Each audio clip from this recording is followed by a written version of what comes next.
Prabhakar Pachpute's practice investigates the impact of mining activity on individual workers, communities, and natural environments across the world. He combines research of the global mining industry with his lived experiences to create imagined landscapes populated with surreal images, as well as human and machine hybrids. His work addresses current and historical transformations of land and people through labour and exploitation. Members of Pachpute's family have worked for 3 generations in the coal mines of Chandrapur, central India, which is known as the City of Black Gold.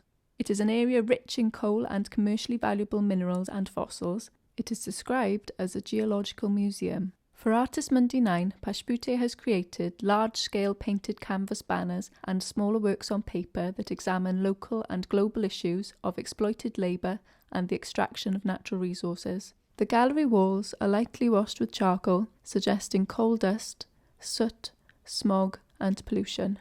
On entering the gallery space, we are immediately drawn to A March Against the Lie 1A. A large painting on canvas, framed between 2 columns in the gallery and hung like a theatrical backdrop curtain. The image of a clenched fist rises from a landscape of empty mountain peaks, echoed by mounds of soil at the base of the banner. The clenched fist is a recurring symbol in Pachpute's work, signifying solidarity, unity and strength, while speaking of rejection and resistance. Pachpute undertook a period of research at the South Wales Miners' Library in Swansea, connecting working-class labour and symbols of collective unity between the mining traditions of Wales and India. When discussing his plans for the exhibition, Pachpute says, "It is all about the landscape and the degradation of human bodies, animal bodies, and also the landscape itself. Part of it is concerned with the protests that are going on around the world too. One protest that Pachpute refers to is the ongoing farmers' protest in India. Agricultural workers make up more than 40% of the population in India. Activists from across the country have collectivized to highlight how new farming laws will push farmers into debt, making them unsustainably reliant on large corporations. These acts of resistance mirror similar protests and hunger marches undertaken by unemployed South Wales miners against government policies in the 1920s and 30s. Next we come to Museum Menageries, a cluster of 40 small works on paper. Reminiscent of folklores and legends, each work introduces new characters to a story in which human and machine hybrids move alongside mounds of earth with legs and displaced macabre animals. We see human figures with pickaxe heads spraying pesticides, and figures whose steel teeth are clamped down against their own torsos. We see fists tightly clenched around clogs of grey earth, and images of smoking chimneys erupting from the chest of a collapsed figure. We see elephants running, fish manipulated out of water, and a hippo's head placed onto human legs. Cast across an invisible meridian line, the seemingly disparate moments in Museum Menageries speak to the ongoing and complex effects that historical transformations have had on an economic, societal and environmental scale. In and amongst this, we also see signs and symbols of protest, such as gas rattles, figures stretched up in surrender, and 2 winged feet arched forward.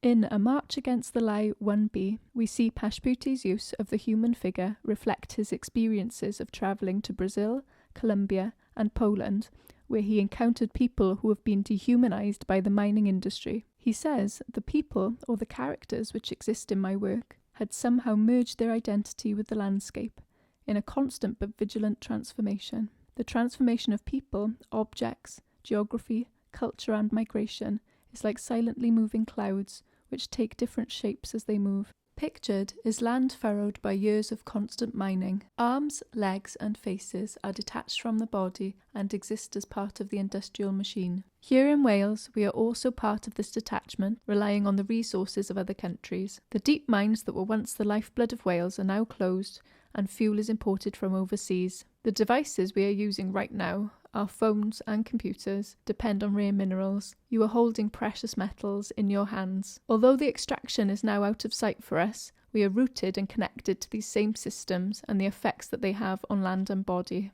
Technology and our reliance on it is an everyday occurrence, our devices extensions of our physical form. We turn to face the left wall of the gallery, where 2 large banner paintings span the entire space, with hand-drawn elements spilling from the canvas towards us. The scene is an otherworldly, devastated, post-industrial landscape of craters and sculpted valleys, with an absence of plant and animal life, an ecological nightmare. Imagine yourself on another planet, or the surface of the moon. A figure, half man, half mountain, invites us to view their barren kingdom. This surreal landscape holds complex narratives that bring together many stories. They are stories of migration, labour, and land in transition. Pachpute describes being drawn to this surrealist form of image making because it is a combination of absurdity and beauty. We can see this contrast in the mined fields and natural landscape of the Sasti village where he was born when viewed on Google Earth. Pachpute's works on display combine to form a vision of unrelenting consumption,